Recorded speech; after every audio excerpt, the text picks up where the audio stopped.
देखिए, यहाँ पे पिछले 7-8 दिन से वामपंथी जो लेफ्ट संगठन है उनकी स्ट्राइक चल रही है और आज उनकी स्ट्राइक की एक बड़ी रैली थी बीसी हाउस के घेराव की। तो उसके बाद उन्होंने जो किया, पूरी रात जिस तरह का आतंक आज उन्होंने इस जेएनयू में फैलाया है, स्कूल्स में जा जाके, जो स्कूल्स की स्टडी रूम थे जहां बच्चे पढ़ रहे थे, स्टूडेंट पढ़ रहे थे, उनको 300 से 400 नकाबपोश भीड़ ने, मुंह अपने ढके हुए थे, हाथों में डंडे और चाकू लिए, उन लोगों को स्कूल के स्टडी रूम से भगाया गया है और स्कूल के ऊपर ताले लगाए गए हैं। वहां पे जो भी छात्र उपस्थित थे उनको या तो मार दिया जा रहा था 100-150 लोगों के द्वारा, लात, घुसे, चप्पल, जूते, जिस तरह से मॉब लिंच करता है एक उस तरह से सबको मारा गया है। जो लोग थोड़ा भी बोला है, क्यों मना किया है, क्यों आप स्कूल बंद कर रहे हैं, सबको मारा गया है। एबीपी कार्यकर्ताओं को चुन चुन के मारा गया है। हम लोग 4 घंटे इस SSS-2 बिल्डिंग में बंधक बने रहे हैं। पुलिस, दिल्ली पुलिस वहां खड़ी थी, मूक दर्शक बन के खड़ी रही।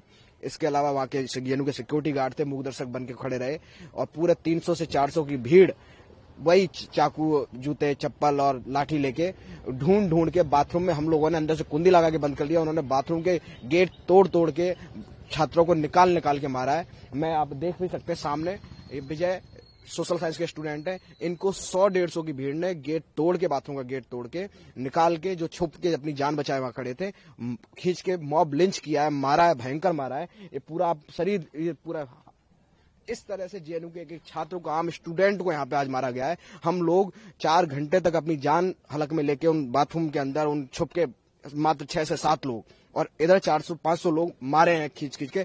दिल्ली पुलिस ने कुछ नहीं किया। लास्ट में हमारे कुछ साथी आए हैं, हमको बचा के वहां से निकाल के लेके आए। सब लोग, सफदरजंग 2 लोग भर्ती हैं। एक क्या तो एकदम इतनी हालत खराब हो गई, उसकी सांस घुट गई, बेहोश है, उसको बेहोशी की हालत में सफदरजंग ले जाया गया है। वामपंथी नक्सलियों ने जिस तरह का आतंक आज जेएनयू में मचाया है, एक तरह से पूरी तरह से हत्या करने की साजिश यहाँ रची जा रही थी। एक छात्र को मॉब लिंच, ऐसे मॉब लिंच कर रही थी, पत्थरबाजी फेंक रहे थे, कांच फेंक रहे थे, जो उनके हाथ में पड़ रहा था उनको मार रहे थे लात घूसों से। इस तरह का आतंक जेएनयू ने पहले नहीं देखा होगा। ये रात इस तरह से आतंक उन लोगों ने मचाया है। हम इसकी बहुत कड़ी निंदा करते हैं। हम जैसे तैसे वहां से बच के यहाँ निकल के आ पाए। मेरी प्रशासन से मांग है, पुलिस से मांग है कि आप जब वहां खड़े थे, आपको सबके पता है वो नकाबपोश कौन थे जो बाहर से आके जेएनयू में आके छात्रों को मार रहे हैं, जो वामपंथी नक्सली उन गुंडों को बुला के उनके साथ मिलकर यहाँ पे लोगों को मार रहे हैं, उन पे कड़ी से कड़ी कार्रवाई हो। उनको पहचान के, जो out of bond JNU students के यूनियन के कुछ पदाधिकारी चल रहे हैं, उनको बाहर किया जाए और इन लोगों को कड़ी कार्रवाई हो। मेरा नाम विजय जायसवाल है, मैं पीएचडी कर रहा हूँ सोशल साइंसेज से। जो क्या मामला हुआ अंदर में और आपके साथ क्या कर रहे थे? ये वामपंथी गुट जो 7 दिन से अपना प्रोटेस्ट कर रहे थे, जो भी कर रहे थे, ये आज इन्होंने टारगेट करके एबीपी के कार्यकर्ताओं को, नॉर्मल स्टूडेंट्स को जो लाइब्रेरी के आसपास थे या स्कूल एरिया में थे, वहां इन्होंने टारगेट करके एक एक को घेर घेर के मारा और उसके बाद लगभग 4 घंटे तक हमें SSS-2 में बंधक बना के रखा और वहां लगभग 100-150 की भीड़ ने आके मॉब लिंचिंग की और मैं बाथरूम में लॉक था, वहां से निकाल के बहुत ही मारा। आपकी क्या मांग है और क्या? मेरी जेएनयू प्रशासन, वहां पे दिल्ली पुलिस की भी टीम थी और जेएनयू के गार्ड भी थे, उन्होंने कोई कार्रवाई नहीं की उसमें। उन्होंने उसमें एक तरह से बचाने ही नहीं आए। और ये देखिए, जैसा कि आप अभी यहाँ देख सकते हैं, ये पूरा यहाँ पे ये फटा हुआ है, ये पूरा खून यहाँ से निकल रहा है, इधर से ये पूरा आगे का यहाँ से पूरा फटा हुआ है। उन्होंने बहुत मारा है, ये इस साइड का पूरा। सर, क्या दिल्ली पुलिस भी वहाँ मौजूद? दिल्ली पुलिस की वहाँ भी लोग थे और गार्ड्स भी थे। मेरी जेएनयू प्रशासन से मांग है, ये आउट ऑफ बाउंड जो 4-5 स्टूडेंट इन्होंने पूरा एक तरह से ये प्री प्लान था, ये जानबूझ के टारगेट करने के लिए इन्होंने मारा है। कितने लोग थे सर वहाँ? ये लगभग 400-500 की भीड़ थी और नकाबपोश थे, पूरा इनका चेहरा ढका हुआ था, उसमें बहुत से लोग बाहरी थे। तो दिल्ली पुलिस ने आपकी कोई हेल्प नहीं की? दिल्ली पुलिस को कॉल हम करते रहे, आधी 1 घंटे बाद आई, वो भी 112 नंबर की जो टीम है, लगभग 4-5 पुलिस वाले आए। 4-5 पुलिस वाले 500 की भीड़ में हमारा क्या ही मदद करेंगे। आपकी क्या मांग है? हमारी जेएनयू प्रशासन से मांग है कि ये जितने भी इसमें लोग इन्वॉल्व हैं, सब पे कार्रवाई हो और ये आउट ऑफ बाउंड जो स्टूडेंट है, इनको जेएनयू से बाहर किया जाए, वरना ये ऐसे ही और आतंक फैलाते रहेंगे और ये वामपंथ का ही चेहरा है। बता दीजिए। मेरा नाम विकास पटेल है, अभी दिल्ली स्टेट का मैं ज्वाइंट सेक्रेटरी हूँ। सर, ये क्या कुछ मामला रहा अचानक, कैसे क्या कुछ? देखिए, कैंपस में एक सीपीओ मैनुअल है, वो 2023 में आया था, चीफ प्रोक्टर ऑफिस मैनुअल है, और वो मैनुअल के ये होता है कि स्टूडेंट को डिसिप्लिन में रखने के लिए होता है। अभी क्या हुआ है कि उसकी वजह से बहुत सारे जो छात्र है कार्यकर्ता उन पे फाइन आता है। हमारे 90 से ज्यादा कार्यकर्ताओं पे 5 लाख से ज्यादा का फाइन आया हुआ है। हम भी उसका विरोध कर रहे हैं, प्रदर्शन कर रहे हैं लगातार। हमने भी उसके खिलाफ आवाज उठाई है। अभी कुछ दिन पहले जेएनयू के जो ऑफिस बियर है उन्होंने लाइब्रेरी में जो फेशियल रिकॉग्निशन मशीन होती है उसको उन्होंने 20 लाख का था, उन्होंने तोड़ दिया। इसकी वजह से प्रशासन ने उन पर कार्रवाई करते हुए 20 से लगा फाइन और जो 5 पदाधिकारी थे उनको 2-2 सेमेस्टर के लिए रेस्ट्रिकेट किया। उसके खिलाफ ये प्रदर्शन कर रहे थे और प्रदर्शन करना इनका राइट है, मैं इसके लिए नहीं बोलता हूं। लेकिन प्रदर्शन के दौरान इन्होंने क्या किया कि अचानक से सारे क्लासेस को बंद करना शुरू कर दिया। अब इनके मूवमेंट में कोई इनके पर्सनल व्यक्तिगत लड़ाई है वाइस चांसलर से, आप वाइस चांसलर को घेरिए, आप चीफ प्रॉक्टर को घेरिए, लेकिन जो छात्र यहाँ पे यूपीएससी की तैयारी कर रहा है, एसएससी की तैयारी कर रहा है, उसकी पढ़ाई को बाधित करने का आपको अधिकार नहीं है। इन्होंने पहले क्लासेस को बंद कराने का प्रयास किया, नहीं हुआ तो आज इन लोगों ने ताला लेके सारे स्कूल में जो रीडिंग रूम है, लाइब्रेरी है, वहां पे क्लासेस है उनको बंद करने का प्रयास किया। तो जो छात्र वहां पढ़ रहे थे उन्होंने इसका विरोध किया। जो विरोध किया तो इन्होंने मॉब में 150-200 लोगों ने मिलकर उन छात्रों को मारना शुरू किया। तो हमारे पास मैसेज आया, भैया ऐसा हो रहा है। हम वहां पे पहुंचे, हम मामले को खत्म करना चाहते थे। वो 300-400 की भीड़ उसमें अग्रेसिव हो गई, उन्होंने पत्थर चला के मारना शुरू किया और मेरे भी काफी कार्यकर्ताओं को चोट लगा। मेरे सर पे भी एक पत्थर लगा है जिसकी वजह से अभी सूजन हो गया है। तो इस तरह की जो घटना है, मेरी प्रशासन से मांग है ऐसे लोगों पे कार्रवाई करे और जो सरकार है वो भी कार्रवाई करे। और जेएनयू के ऑफिस बियर से मेरा अपील है कि कैंपस में शांति स्थापित करिए। आप अपनी गुंडागर्दी मत करिए, आपको आपकी लड़ाई लड़नी है प्रशासन से लड़िए, लेकिन बाकी छात्रों को इसमें इन्वॉल्व मत करिए। अपनी क्रांति में जबरदस्ती उन पर मत थोपिए। उनको जो उनका अधिकार है पढ़ने का, उनको पढ़ने दीजिए। मेरा नाम प्रवीण कुमार पीयूष है और अभी मंत्री हूं अखिल भारतीय विद्यार्थी परिषद जेएनयू का। कल जो है जो तमाम वामपंथी संगठन है यहाँ पे जेएनयू में, उन्होंने एक कॉल दिया था साबरमती टी पॉइंट से लेकर के वीसी हाउस के घर तक मार्च का। मार्च करने के बाद ये लोग आते हैं तो ये जो संख्या होती है 300-400 की, वो नकाबपोश स्थिति में जो है स्कूल एरिया में घुसती है और वहाँ पे स्कूल एरिया में जो कॉमन स्टूडेंट्स वहाँ के स्कूल्स में रीडिंग रूम्स में पढ़ रहे होते हैं, कॉमन रूम्स में पढ़ रहे होते हैं, उनको जाकर के धमकाती है कि यहाँ से बाहर निकलो, नहीं तो तुम लोग को हम लोग मारेंगे। और जो ये नकाबपोश स्थिति में रहते हैं, इनके हाथ में हॉकी स्टिक रहता है, इनके हाथ में लोहे के डंडे होते हैं, इनके हाथ में चाकू होते हैं, इनके हाथों में पत्थर होता है। और वहाँ पे जो छात्र रीडिंग रूम से हटने के लिए इनकार करते हैं, उनके साथ ये लोग मारपीट करते हैं, दुर्व्यवहार करते हैं।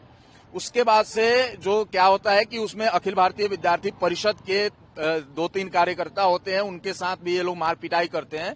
जब हम लोगों को ये सूचना मिलती है कि हमारे कार्यकर्ताओं के साथ मारपीट हुई है तो हम लोग वहां पर पहुंचते हैं और जो SIS लॉन में इन्होंने अपना प्रोटेस्ट का एक तंबू गाड़ा हुआ है, वहां पर जब हम लोग पहुंचते हैं तो क्या देखते हैं कि जिस प्रकार से नक्सली कैंपों में हथियारों का जखीरा रखा रहता है, उसी प्रकार से इनके तंबू में हॉकी स्टिक, लोहे के टुकड़े, तमाम तरह के जो डंडे और पत्थर जो है इनके तंबू में रखा हुआ है। और जब हम वीडियो बनाने का वहां प्रयास करते हैं, वीडियो बनाते हैं, तो हमारे फोन स्नैच कर लिए जाते हैं, हमारे फोन जो है तोड़ दिए जाते हैं। 1-2 फोन जो है इन्होंने छीन करके रख लिया है। उसके बाद से जब हम SSS2 school of social sciences का दूसरी बिल्डिंग है वहां पर जाते हैं, वहां के रीडिंग रूम में जाते हैं और इनका विरोध करते हैं, तो वहां पे ये 300 से 400 की संख्या में ये लोग आते हैं। हम लोग चूंकि 10-12 लोग रहते हैं, तो जब 400 की संख्या नकाबपोश, जिनके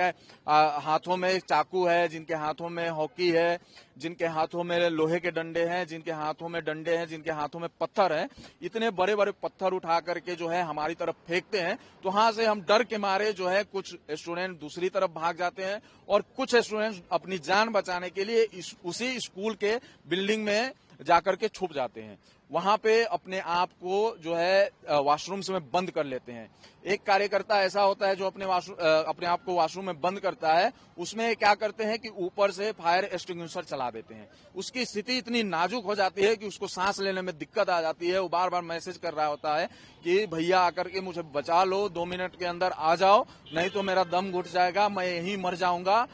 और जो ऊपर की तरफ जो कार्यकर्ता भाग करके गए रहते हैं या जो छात्र छात्रा भाग करके गए रहते हैं, तो ऊपर की तरफ जाते हैं, वहां पे वॉशरूम का ये लोग गेट तोड़ते हैं, वहां से कार्यकर्ताओं को निकाल करके 100-150 की संख्या में, चूंकि ये भीड़ इकट्ठी रहती है, तो उनके साथ पिटाई करती है और उनको बुरी तरीके से ये लोग मारते हैं, पीटते हैं। जिसमें जो है हमारे 6 से 7 कार्यकर्ता घायल हो गए हैं। 2-3 कार्यकर्ताओं की स्थिति बहुत ही गंभीर है, जो अभी सफदरजंग अस्पताल में भर्ती हैं। और वहां पे दिल्ली पुलिस भी SSS-2 के बिल्डिंग के नीचे खड़ी होती है, वहां पे JNU सिक्योरिटी गार्ड भी SSS-2 के बिल्डिंग के नीचे खड़ी होती है, लेकिन केवल और केवल मुखदर्शक बन के रहती है। मेरा नाम प्रतीक भारद्वाज है, मैं JNU का ही शोधार्थी हूँ। JNU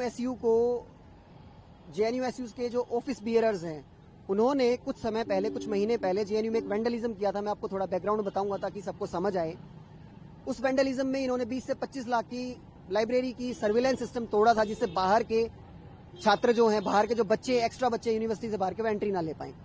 उस वेंडलिज्म की इनको सजा ये दी गई कि चीफ प्रोक्टर मैनुअल, जो कि चीफ प्रोक्टर द्वारा और BC मैम द्वारा बनाया जाता है, उसके तहत इनको सजा ये दी गई कि इनको 2 सेमेस्टर के लिए इन्वेस्टिगेट किया गया और उसके साथ इन पे 20-20 हजार रुपए का इनके ऊपर फाइन किया गया, जिसका विरोध ये वाइस चांसलर मैम या चीफ प्रोक्टर ऑफिस या एडमिन के अगेंस्ट करने के बजाय ये लोग उसका विरोध नहीं करते, ये राजनीति करते हैं। और राजनीति ऐसे करते हैं कि बाहर से मोबिलाइज करते हैं अपने पुराने नेताओं को, जिसमें कन्हैया कुमार है, पुराने अपने समर्थित प्रोफेसर्स को, जिसमें निवेदिता मेनन जैसी प्रोफेसर्स हैं, उनको यहाँ लाते हैं, स्टूडेंट्स को यहाँ पे जो है और मोबिलाइज करने की कोशिश करते हैं और रास्ता चुनते हैं सारे स्कूल्स को बंद करने का।